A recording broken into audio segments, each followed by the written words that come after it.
Bună ziua! Mă numesc Andreea Pop, reprezint Centrul de Recuperare și Reabilitare Neurologică Elisar. Sunt fiziokinetoterapeut de meserie, specializată pe recuperare neuropsihomotrică.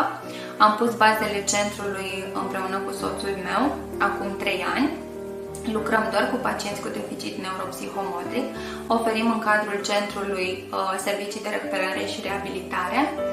Am câștigat proiectul Factory by Raiffeisen în 2020 și am investit în echipamente care ne-au ajutat să ne ridicăm mult gradul de eficiență al ședințelor de terapie, dar și standardul de calitate pe care ne-am dorit de la bun început să-l oferim.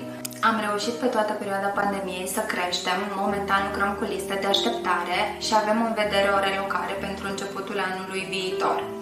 Avem un plan să ne triplăm volumul de lucru. În acest scop am început să căutăm personal pentru formare. Noi vedem puterea din campionii noștri, nu slăbiciunea. Din acest motiv ne-am propus să creăm un spațiu pentru toți, un mediu unde să creștem, atât noi, membrii echipei, cât și campionii noștri. Mulțumim Raiffeisen pentru oportunitate și că ați fost alături de noi de la început.